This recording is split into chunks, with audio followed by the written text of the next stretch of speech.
Une jeune fille décide d'aller se chercher à Dubaï. Elle avait des copines là-bas. Arrivée là-bas, elle constate que ses copines ont l'habitude de sortir. Elles vendent leurs services en échange de l'argent. Et la fille, elle est tentée. Sauf qu'elle, elle n'a pas envie de vendre ses services, c'est-à-dire sortir avec les hommes pour de l'argent. Donc, elle commence à réfléchir et elle demande à ses copines de l'aider. Elle dit, moi aussi, j'ai envie de faire ce que vous faites, mais moi, je n'ai pas forcément envie de coucher avec des hommes, tu vois. Est-ce qu'il n'y a pas un autre moyen de se faire de l'argent sans forcément coucher avec les hommes? Les filles disent, ici, c'est les hommes qui donnent de l'argent.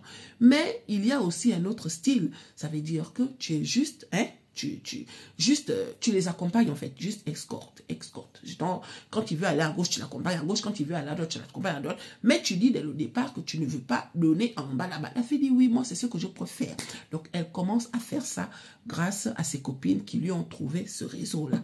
Donc au fur et à mesure qu'elle fait ça, elle commence à gagner les clients et tout, jusqu'à ce qu'elle tombe sur un riche, très riche. Et le riche en question, quand il a vu la fille, il a craqué en fait.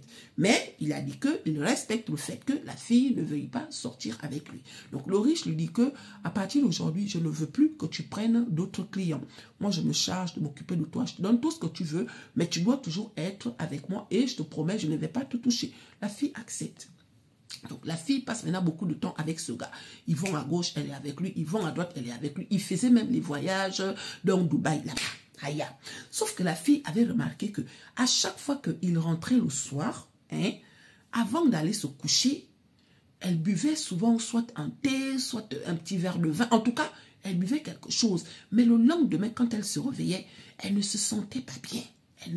Elle ne se sentait pas bien en fait. Elle avait l'impression qu'il y a quelque chose qui s'était passé. En tout cas, elle ne se sentait pas bien.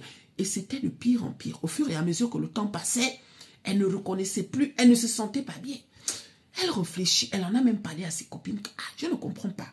Chez mon gars là-bas, et pourtant, il ne m'embête pas, il ne me dérange pas tout ça, mais j'ai quand même j'ai l'impression qu'il y a quelque chose qui cloche. Les autres disent, oh, peut-être que tu te fais des idées, ou bien arrête de boire le soir et tout, nanani, on ne sait jamais. La fille dit, ok. Donc ce jour-là, elle a arrêté de boire le soir. Mais chérie, le soir, le gars lui a offert le petit café comme d'habitude.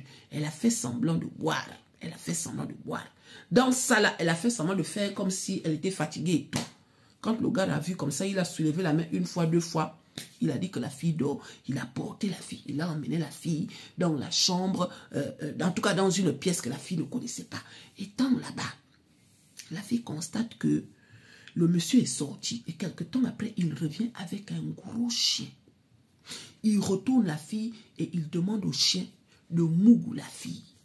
Donc la fille, sur le coup, elle ouvre les yeux. Elle dit que quand j'ai vu le chien là, j'ai cru que j'avais affaire à un loup de la forêt ou quoi que ce soit.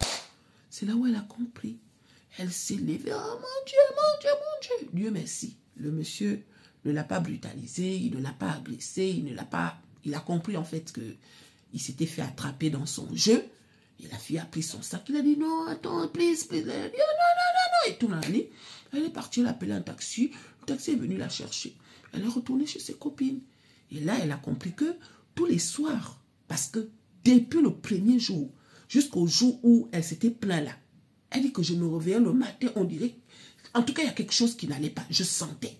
Donc, elle a dû revenir en France en urgence parce que, elle avait chopé des maladies bizarres, des microbes bizarres. Et il paraît que le chien, pendant que le chien lui faisait ça, il léchait tout son... Tu vois un peu quoi, voilà, si t'es pas habitué, si c'est pas ton truc, forcément tu attrapes des trucs bizarres en fait. Elle est partie à l'hôpital, faire des examens, tout ça, elle a dû suivre des traitements. Dieu merci, la fille est toujours en vie. Donc c'est sa sœur qui m'a raconté l'histoire en disant que, les filles, souvent on croit que l'herbe est plus verte ailleurs. Voilà une fille qui a pensé que, aller comme ça là, tu tombes sur un millionnaire qui te demande de l'emmener à gauche, il ne te touche pas la nuit. Entre-temps, lui, il cherchait une fille que son chien allait mougou. Vous vous rendez compte? Donc voilà. Dieu merci que ce monsieur-là aussi ne l'avait pas agressé. Parce que des fois, quand tu découvres, le monsieur, il peut te faire du mal. Mais lui, il a juste compris que, bon, elle ne veut pas, elle a découvert. Si elle part, tu vois. Dieu merci. Mais soyez sages. D'accord?